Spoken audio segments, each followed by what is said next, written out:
volksvergadering te organiseren. Dat is onaanvaardbaar. En dat is ook een antwoord naar José. En we moeten hier heel duidelijk zijn, want de vergadering hier is geen academische vergadering. De bedoeling van deze vergadering is totaal 20 december, de Europese top over de bankenunie, om tot 20 december te mobiliseren en de burgers wakker te maken en de stilte over die installatie van die technocraten, dat technocratisch bestuur, om die stilte te breken. En dat burgeramendement is daar eigenlijk één voorstel voor. Waarom? Omdat na de Europese verkiezingen al het bricolagewerk in zaken de oplossingen van de crisis, die men niet onder controle heeft, dat alles vanaf 2015 terug zal gepoogd worden om in nieuwe verdragen te gieten, waarbij die stille financiële staatsgreep op onze begrotingen en de controle van de EU op onze instellingen, dat die verdragsrechtelijk wordt voorgelegd. Dus er komt een nieuw groot verdrag in 2015 en het is onaanvaardbaar van de acht partijen, om hier stoelings ongrondwettelijk te verklaren dat onze parlementen van onze deelstaten niet het recht zouden hebben een bevolking te consulteren. Daar moet het debat over. Mijn vraag aan meneer Maron is zijn partij, zijn fractie, hij als individu bereid om ons burgeramendement te steunen? Niet om hier, laat ons dat duidelijk zijn. Dus ik denk het debat is geen debat om te proberen ergens zaakjes te regelen of onderduins bepaalde partijen onder druk te zetten. Dat is de bedoeling van Constituant. De bedoeling is een klaar publiek debat, want zonder publiek debat is er geen democratie mogelijk. De bedoeling is eigenlijk om, zoals José doet, en dat is volgens mij inderdaad het paradigma van de discussie, het is het een of het ander. Ofwel geeft gij soevereiniteit aan die 9 parlementen, want Michael, het zijn er geen 7, het zijn er 9, Kokon en dergelijke allebei. 9 parlementen in een land van 11 miljoen mensen, die krijgen een rechtstreekse soevereiniteit naar Europa toe. Ofwel stopt je met die connerie, dat is kwats. Ofwel stopt je daarmee en dan zeg je duidelijk, dan heb je een antwoord op hetgeen dat José zegt, ofwel trekt je de lijn door. En als je de lijn doortrekt, dan zal ik, persoonlijk, in mijn persoonlijke stelling, dan zal ik het recht van meneer Manon, meneer Balter of gelijk wie, als verkozen van het volk, om zichzelf een grondwetgevende bevoegdheid toe te voegen tegenover Europa, zal ik dat steunen. Dan heeft het Waalse parlement het recht om een Waalse constituante uit te roepen. Dan heeft het Vlaamse parlement het recht om een Vlaamse constituante uit te roepen. En dan zal dat debat over het samenleven tussen gemeenschap en regio's tenminste vooruit gaan en niet dat politiek spel zijn dat wij vandaag eigenlijk beleven, waarbij eigenlijk achter dat spel inderdaad de greep en de controle van de EU en het financiële systeem op onze begroting wordt ingevoerd, wat meneer Maron daar ook over mag zeggen. Voilà, vous avez entendu les questions. On peut peut-être commencer à écouter d'abord les réponses des différents intervenants. Voilà, merci.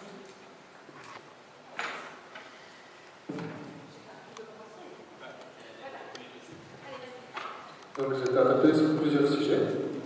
Je vais me permettre de vous répondre sans crier, ou même sans me lever, mais je peux le faire aussi si vous voulez. Je n'ai pas de souci à me lever et à parler fort, mais je peux aussi rester assis et parler normalement.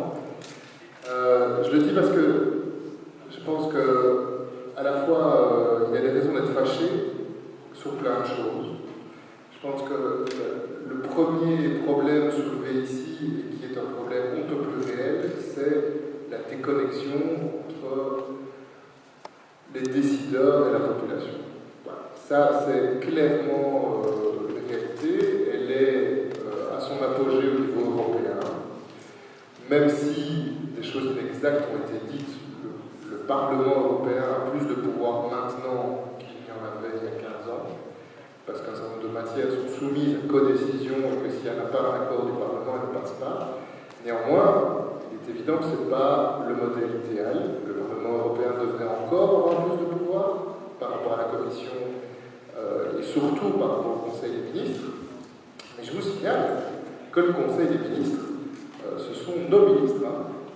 Là, c'est nos ministres. Ils ont aussi des comptes à rendre, et ils ont des comptes à rendre dans les parlements nationaux. Quand le ministre des Finances belge va défendre ou négocier un accord financier au niveau de l'Europe, après il doit défendre la position de la Belgique, y compris par rapport au Parlement belge.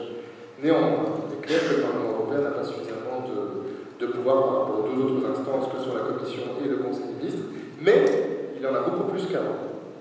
C'est quand même clair. Il faut être clair là-dessus. Allez visiter le Parlement européen, allez voir. D'ailleurs, s'il n'avait pas de pouvoir, ce Parlement européen, pourquoi est-ce que des centaines de lobbyistes investiraient des millions et des millions pour tourner autour et essayer de faire passer les décisions?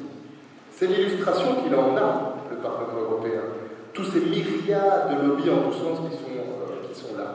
Donc ne croyez pas, c'est trop facile en fait de dire que le Parlement européen n'a aucun pouvoir. Certes, la construction démocratique européenne est incomplète. Il n'y a pas un vrai exécutif émanant d'un vrai législatif, un Parlement réellement contrôlé. Ça, c'est vrai.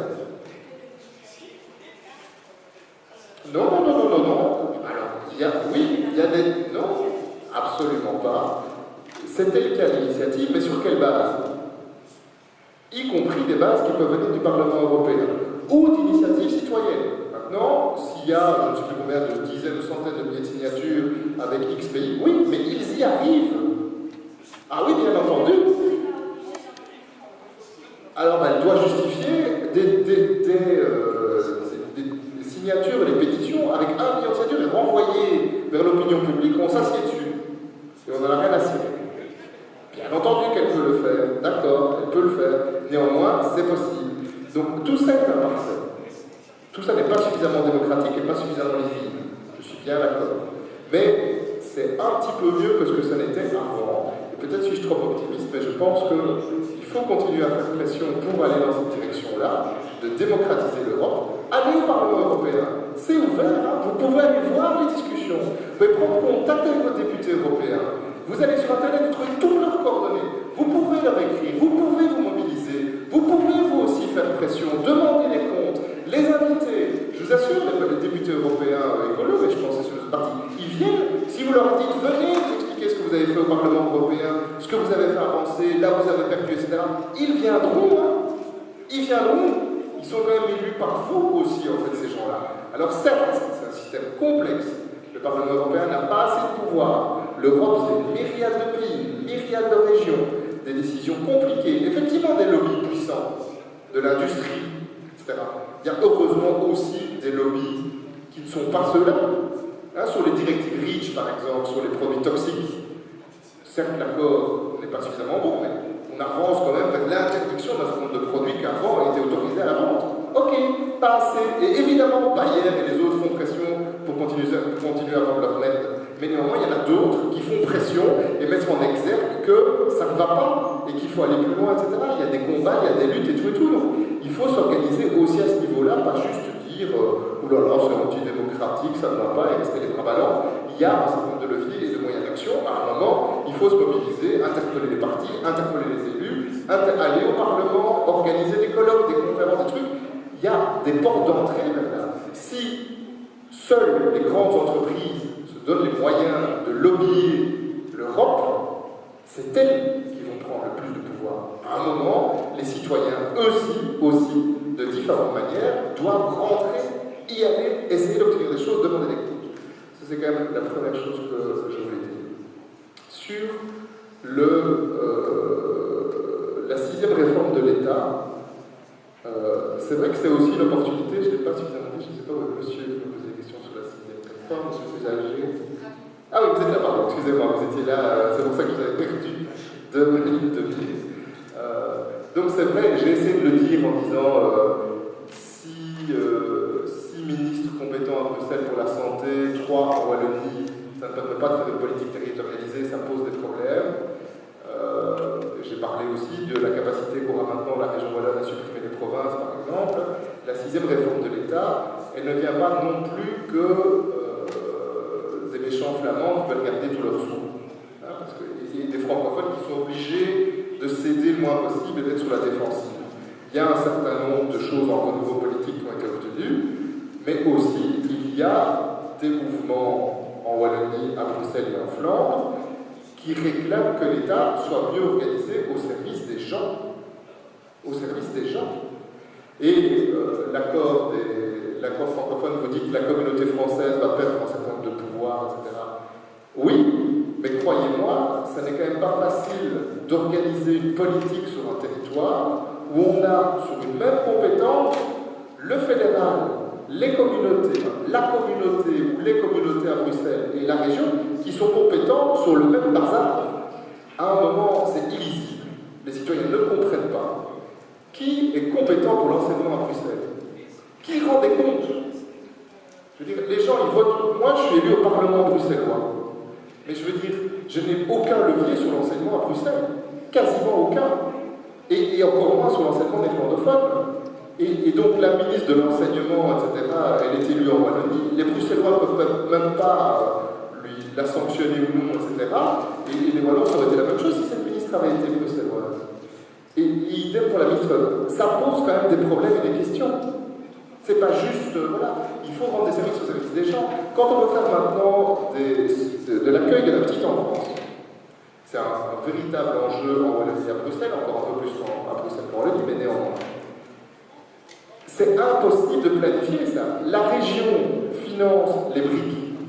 Et encore, maintenant la Cour constitutionnelle a dit, vous ne pouvez pas vraiment financer les briques, il faut passer par les commissions communautaires communes. Donc la région donne de l'argent aux commissions communautaires, pas communes francophones et néerlandophones. Elle passe aussi par la dotation commune, bref, et par les contrats de quartier, d'autres politiques de revitalisation, pour qu'on construise des infrastructures d'accueil de la petite enfance. Mais qui les agrée? Et qui a la planification au niveau de l'agrément? Les deux communautés. Évidemment, tout ce petit monde ne se parle pas. Ne se parle pas. Les normes ne sont pas les mêmes, les fonctionnements ne sont pas les mêmes, etc., etc. Très franchement, c'est impossible de mener une politique. C'est du bric et du broc, on perd du temps, on perd de l'argent. C'est vrai. Et qui perd? Les gens. Les gens. Les gens qui n'ont pas les infrastructures qui doivent être là, qui doivent faire le tour de 150 crèches, etc. Ça ne va pas.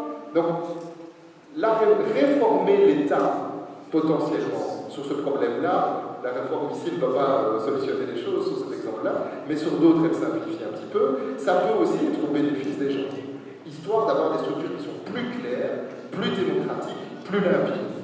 Alors, si on est loin de l'objectif, moi je ne dis pas, et Colonne ne dit pas que tout dans cette sixième de réforme de l'État est super, nous ne demandions pas, nous par exemple, de défédéraliser les allocations familiales, je l'ai dit, c'est absurde, je ne sais pas quel sens on peut donner à ça. Pour la politique de l'emploi, on peut discuter, pour la santé, etc., il y a des choses qui sont très positives. Sur les allocations familiales, c'est con, quoi. Et voilà. Mais ça fait partie du paquet global. Donc oui, je suis d'accord avec vous, c'est aussi une opportunité dans un certain nombre de cas. Pas dans tous, mais dans un certain nombre de cas, la régionalisation ou la communautarisation, en tout cas la défédéralisation. Et il y a des gens qui ont demandé ça, qui en ont marre que les trucs soient complètement désincarnés, les solutions complètement désincarnées prises à partir de Bruxelles et ne tiennent pas compte de la réalité de la Wallonie, par exemple, ou même de Bruxelles en tant qu'entité, ou de la Flandre, et qu'il faut pouvoir donner des réponses différenciées sur un certain nombre de problèmes et avoir des élus qui sont plus proches de la population et qui ont des comptes à rendre directement. Oui, donc le fédéralisme belge et les avancées fédéralistes belges, ce n'est pas juste l'égoïsme des Flamands qui veulent rompre les mécanismes de solidarité. Il y a de ça aussi, c'est vrai, mais ce n'est pas seulement ça, et là-dessus, je suis tout à fait d'accord avec vous. Sur la question précise qui était posée sur ce qui se trouve dans la sixième réforme de l'État et les référendums, les consultations populaires, parce que c'est des consultations populaires. Voilà, ce n'est pas Écolo qui a demandé qu'on exclue de matière de ses capacités pour les régions à mettre en débat ou à mettre en décision au niveau des consultations populaires. Voilà, c'est vrai que de prime abord, ça n'a pas de sens d'interdire à une région, puisque son Parlement aura quand même à voter, de l'interdire par exemple de demander l'avis de la population sur tel ou tel traité international. Ça devrait en soi être possible.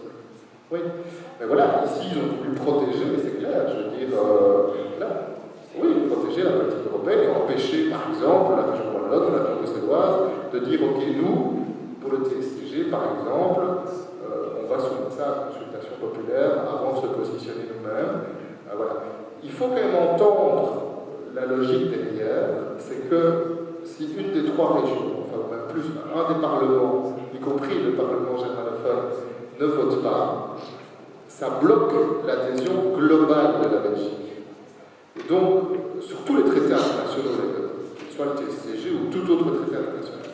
Et donc, c'est vrai qu'elle peut dire que, par exemple, un référendum, une consultation populaire à Bruxelles, 1 100 000 habitants, ou en communauté germanophone, 75 000 habitants, bloquerait l'adhésion potentiellement à un traité concernant 10 millions de Belges. C'est quand même problématique. Il faudrait que cette consultation se passe partout à la fois. Parce que sur l'international, et je pense que la seule justification qu'on peut donner au fait que ce soit interdit de faire un référendum, une consultation populaire au niveau des régions sur le traité international, c'est celle-là. C'est qu'une région, elle toute seule, la population d'une région, elle toute seule, ne devrait pas pouvoir bloquer tout. Maintenant, cet argument peut être retourné. Cet argument peut être retourné dans la mesure où, de toute façon, ces parlements ont à se positionner. Et que, par exemple, le Parlement germanophone peut bloquer, si les élus germanophones le décident, pourrait tout bloquer. Rappelez-vous que les parlements puissent éventuellement le faire. Et pourquoi n'en mettons pas que la population puisse le faire? C'est ce que je dis, c'est pour ça que je dis que. Oui, d'accord, mais vous permettez, moi je crois, je vais dire deux ce que je pense, je crois que c'est en raison du fait que les parlements sont beaucoup plus sûrs que les populations, ce qui se voit d'ailleurs dans l'Europe aussi. Oui, mais donc pour être clair sur le TSCG, si vous voulez en parler, parce qu'on peut en parler assez clairement, il est évident qu'il a été voté majorité contre opposition au niveau fédéral, où là un vote avait eu lieu, et que l'on a voté contre le TSCG au niveau fédéral. Il est évident que les partis francophones qui sont dans la majorité du fédéral mettent une pression maximale sur les gouvernements et les parlements régionaux pour qu'ils le votent. Ça c'est clair. Particulièrement le PS et le CDH, surtout le PS, le Premier ministre, met une pression maximale pour qu'en région, on vote aussi le TSCG. Néanmoins, il ne vous aura pas échappé que pour le moment, ces traités n'ont pas été votés au niveau des régions. Oui, pourquoi n'ont-ils pas été votés au niveau des régions? Pourquoi n'ont-ils pas été votés en région wallonne, en région bruxelloise et à la communauté française? Réfléchissez un peu. Ils n'ont pas été votés parce que nous sommes là. Pour être clair. Non, mais c'est la vérité. C'est la vérité. Ils n'ont pas été votés pour le moment à ces niveaux de pouvoir parce que l'écolo exige un certain nombre de choses en échange.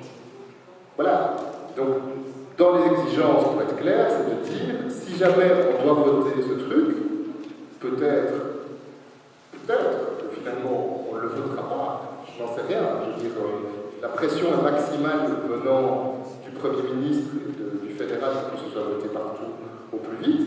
Néanmoins, voilà, ça coïncide et ça bloque toujours au niveau des gouvernements régionaux et communautaires. Ce qu'on essaie de dire, c'est attention, le TSCG c'est un truc.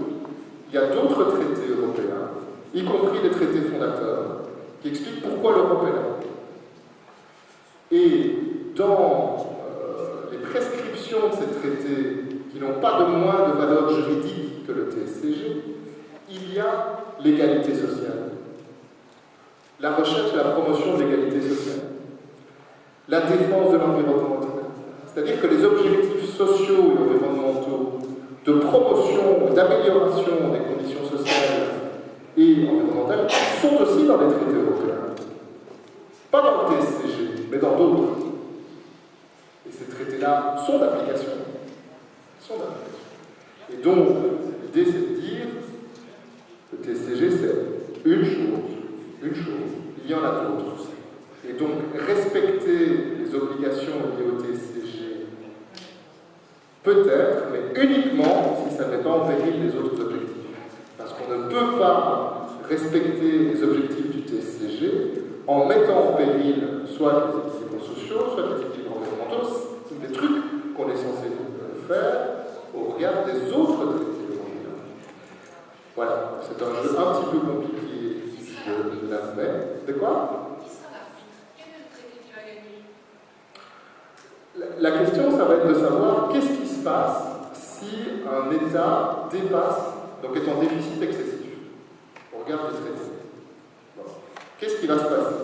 Est-ce qu'il va être puni par l'Europe ou est-ce qu'il ne va pas être puni? Et quel argument est-ce qu'on va donner?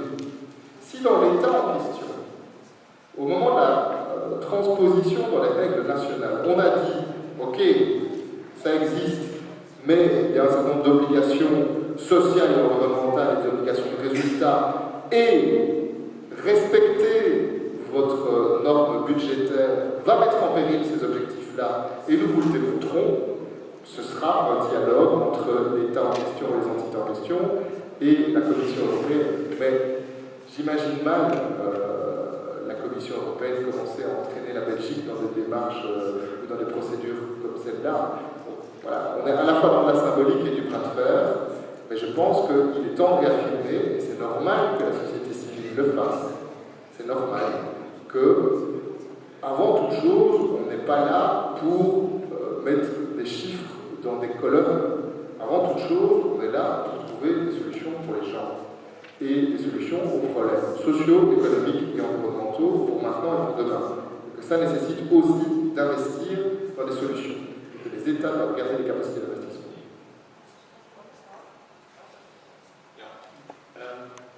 Er is hier betreurd geweest dat meneer Delperé hier niet is. Mij verbaast het niet dat meneer Delperé hier niet is. Figuren als meneer Delperé zijn de oorzaak van het probleem. Het zijn grondwetspecialisten als meneer Delperé die grondwetshervormingen hebben geleid, die ons geleid hebben tot de situatie waar wij nu zitten. Onoverzichtelijk. Want de hele gematigde optimisme van mijn buurman over de zesde staatshervorming niet. Waarom? De hele simpele reden. De hele zaak is niet financierbaar. Punt. Hele eenvoudige rekening. Er zijn 11,6 miljoen Belgen. Daarvan zijn er 4,5, 6 miljoen op dus actieve leeftijd. Dat is niet eens een helft. Van die 4,6 miljoen zijn er minstens 55% die op een of andere manier een inkomen betrekken dat mee of in totaal gefinancierd is door de overheid. De dienstenchecks is daar één van. Dus hoe moet die staat, die momenteel bijna 104% van zijn BBP in schuld heeft zitten, hoe moet hij dat financieren? De vorige financieringswetten hebben nooit langer dan 7 jaar stand gehouden. Waarom? Omdat ze onbetaalbaar waren. En deze, dat weten we nu al, is onbetaalbaar. Dus binnen 4, 5 jaar zullen er weer LPW's zijn die gaan proberen de zaak dermate in te kapselen dat we daar weer een voorlopige oplossing hebben. Ik heb meneer Delperé in het verleden ook nooit niks zouden zeggen over artikel 34. Ik heb nooit gehoord dat hij dat zou willen veranderen. Wat nodig is als wij willen gewoon in tegenspraak gaan met Europa, als wij ons willen verzetten tegen Europa. Er wordt hier gezegd, ja, Europa gaat ons niet dwingen om een en ander te doen. De Fransen hebben tegen gestemd in het referendum voor de grondwet. Het gevolg daarvan, de Ieren hebben tegen gestemd. De Nederlanders hebben tegen gestemd. Heeft u enige verandering gezien? Nee. En dit alles zit in een antwoord dat Juncker, de huidige Luxemburgse premier, ooit heeft gegeven aan het blad Der Spiegel. En een citaat in het interview is het volgende.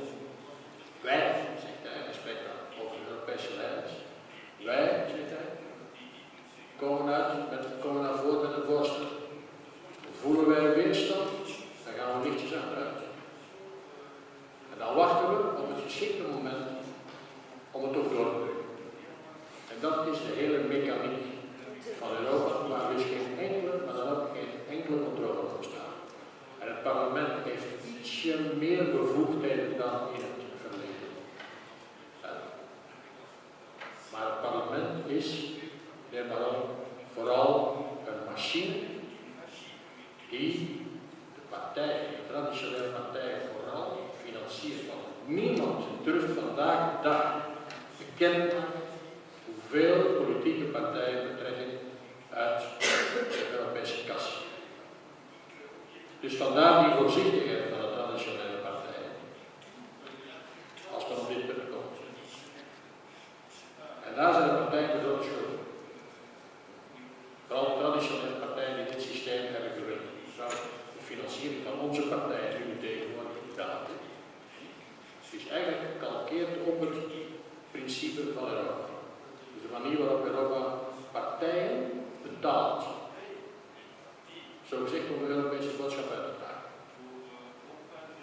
In België krijgen de politieke partijen, ik weet niet of u daarbij gaat, maar de politieke partijen krijgen in België samen elk jaar, verkiezingen of niet, bijna 64 miljoen euro. 64 miljoen euro. Verkiezing of niet. En dan spreek ik nog niet over de technische bijstand en de materiële bijstand die ze krijgen vanuit het parlement. U kunt wel denken dat de partijen deze mechaniek niet gaan kapotmaken. Wat zij in Europa krijgen is een veelvoud daarvan. Een veelvoud. Dus die gaan de mechaniek niet kapotmaken. Dus alles moet beginnen aan de basis. En het eerste wat wij moeten proberen te voorkomen, dat is dat in het artikel 34 zonder meer geschrapt wordt. Want in andere landen, moet in Nederland bijvoorbeeld, moet er een ernstig debat plaatsvinden over allerlei Europese wijzigingen en voorstellen en decreten die aan voren komen. De Nederlanders moeten daar ten gronde over debatteren en stemmen. Denen doen precies hetzelfde. Waarom moet dat bij ons, zoals we Brussel zeggen, als stoelings gebeuren? Maar dat is wat er gebeurt.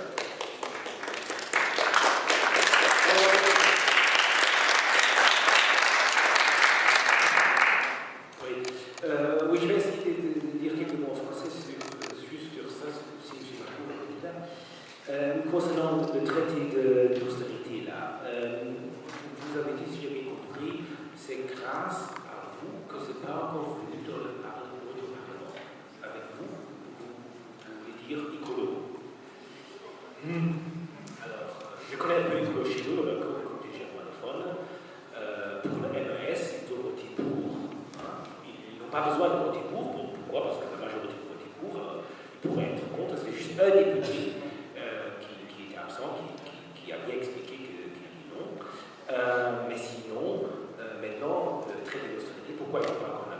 Parce qu'il y a encore des discussions entre les chefs de parti à négocier. C'est comme ça que ça fonctionne. C'est pas parce que Écolo ne veut pas. Ils sont en train encore de négocier parce qu'il faut dire une chose. Une partie politique en Belgique, c'est une petite entreprise. Ah, on a engagé beaucoup de personnes et on gagne, comme je dit, par an X ou par mois une somme et avec ça on paye le personnel. Mais une partie politique, c'est devenu une entreprise. Et point. Et qu'est-ce qu'on va faire? On est en train de négocier. Oui, mais on va dire oui si. Mais il faut dire oui. Point. Alors juste ça, excuse-moi de dire ça c'est clair, mais il faut, comme je dis avant, on doit dire des mots plus clairs. Alors, comme autre chose, parfois, si j'entends chez nous, surtout les socialistes, ou parfois aussi les libéraux, de parler de l'assise profonde de l'État, je dis qu'il manque juste une phrase à la fin. Il manque juste qu'ils disent encore tout devient bien. Point. Alors, parfois, je me demande comment on peut être si aveugle de ne pas voir ce qui se passe autour de nous, ce qui se passe ici dans le rue. Et parfois, il y a quelques semaines, et Raph, moi j'avais envoyé une lettre électorale du chef du groupe du Parti Socialiste chez nous, et Raph a rigolé, il y avait l'histoire de la 6e réforme de l'État. Lui, il a écrit, le chef du groupe, dans que la 6e réforme de l'État, voilà, laissez-nous faire. Laissez-nous faire. Ça, c'était le résultat. Laissez-nous faire. Mais en fait, il a oublié d'écrire laissez-nous penser pour vous. Mais c'est ça qu'ils veulent. Laissez-nous penser pour vous. C'est ça que les partis politiques veulent, parce que ça, comme ça, les gens sont plus faciles à gérer. Et je vous donne ici une image. Prenez cette image peut-être avec une parti politique, c'est anti. Quoi? Alors, on part par les questions. Donc, j'avais Tanas, j'avais le jeune Damien, et puis Madame, je prends d'abord ceux qui n'ont pas encore parlé. Donc, voilà. Attends, Marc, parce que. Oui, vas-y. Oui, on commence par là. Alors, moi, j'ai une question pour le député. Pourquoi Nicolas a-t-il voté le traité d'austérité à l'époque? Et je voudrais bien aussi dire autre chose à propos de l'Islande. Les médias sont manipulateurs, ils nous manipulent. Et enfin, une dernière question, comment peut-on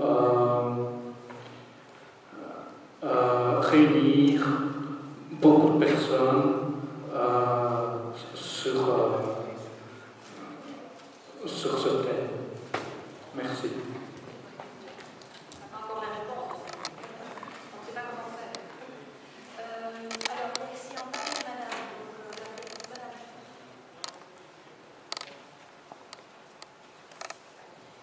Mais simplement, moi je viens de découvrir que donc, au Parlement allemand, on a eu 7 experts qui ont statué, qui ont réfléchi à la question.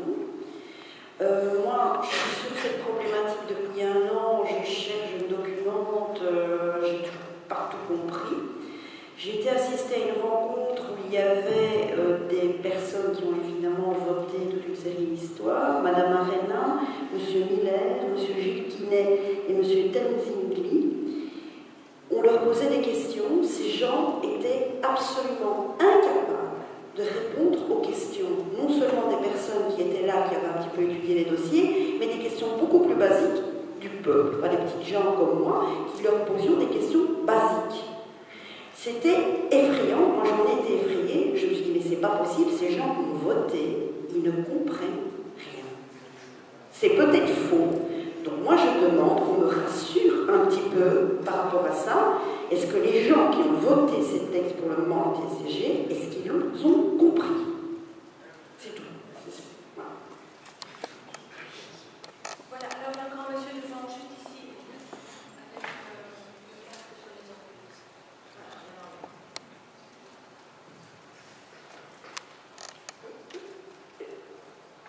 Voilà, T'as pas besoin de micro. voilà, moi je vais parler sur la télé actuellement. Alors, la situation actuelle. Maintenant, on va baisser les salaires. Si, admettons, sur un certain touché 1000 euros, admettons, ils n'auront plus les 1000 euros. On va leur donner 460. Et s'ils ne veulent pas travailler, ils n'auront même pas de chômage, ils n'auront rien du tout. Ça, c'est le premier. Alors, je vais dire des années avant qu'il ait la crise, même qu'il était la geste, il était déjà dans la crise déjà. Il voulait faire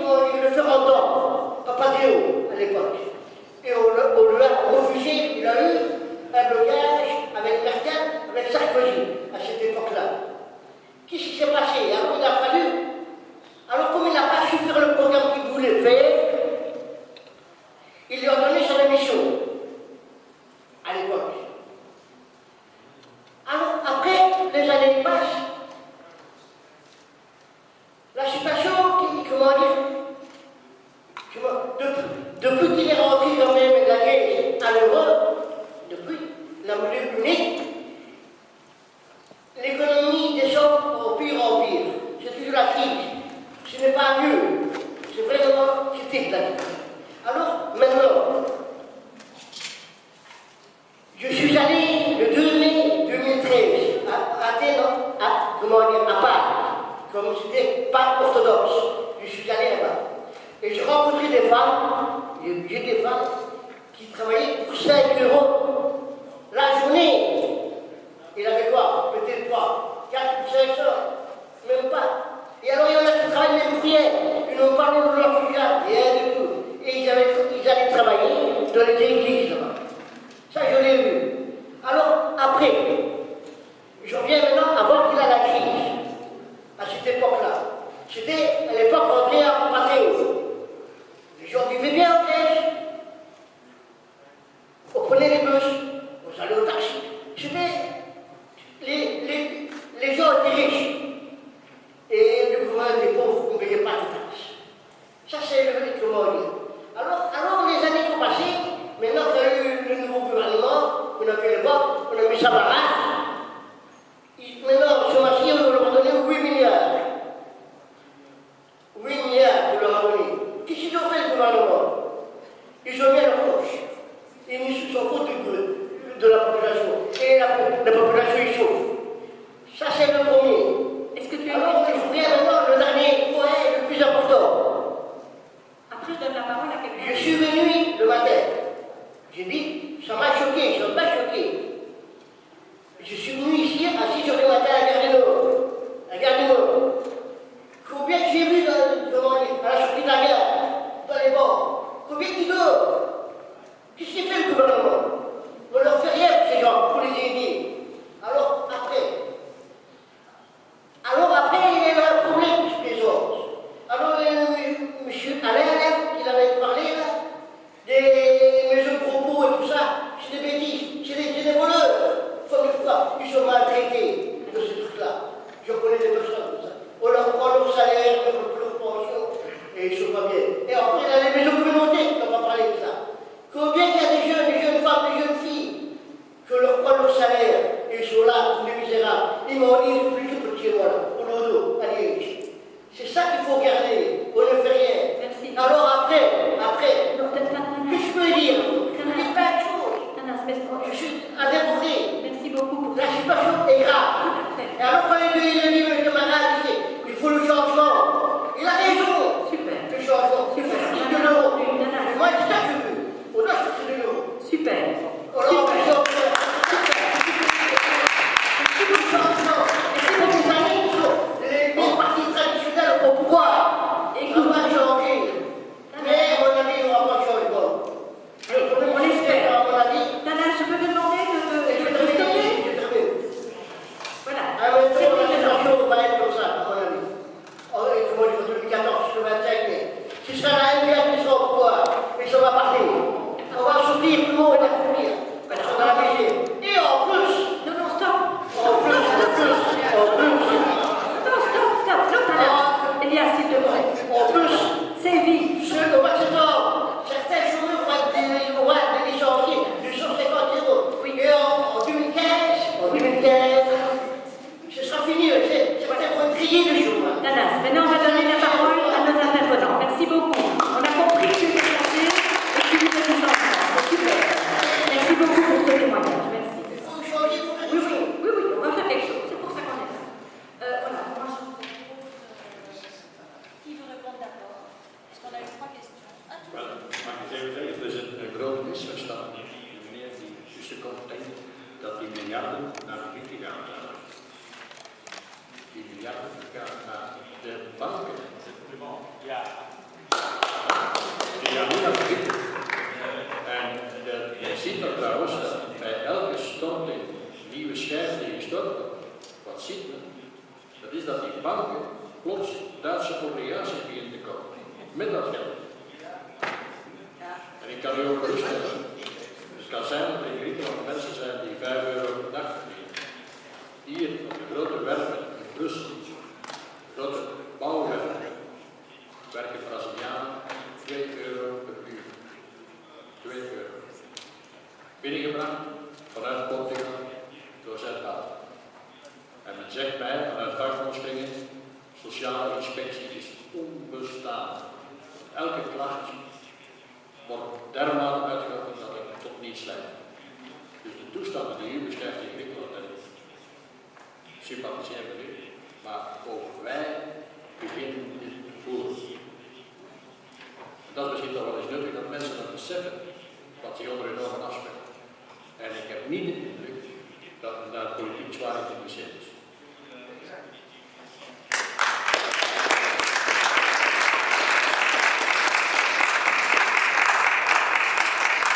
Donc le TSCG, si vous avez lu, il fait 25 pages, écrit grand. Ce n'est pas un grand traité ici, en fait. Vous pouvez toutes et tous le lire. C'est 25 pages, écrit vraiment grand. C'est tout. Il n'y a pas un syllabus, c'est la portée de tout le monde. Voilà. Il faut peut-être des explications pour comprendre et tout. Il y a des sites qui l'ont fait, des journaux l'ont fait, y compris de manière interactive, avec des petites bulles où on clique, il y a des explications qui arrivent, etc. Donc j'ose espérer, pour vous répondre, que les politiciens qui étaient là la fois où vous avez eu ce débat avaient compris ce dont il était question. Je voudrais, pour répondre à M. dire que, et je l'ai dit tout à l'heure, Écolo n'a voté le TSCG ni au Parlement européen, le groupe des Verts a voté contre au Parlement européen, ni au Parlement fédéral, où Écolo et groupe parlementaire unique, ont voté contre.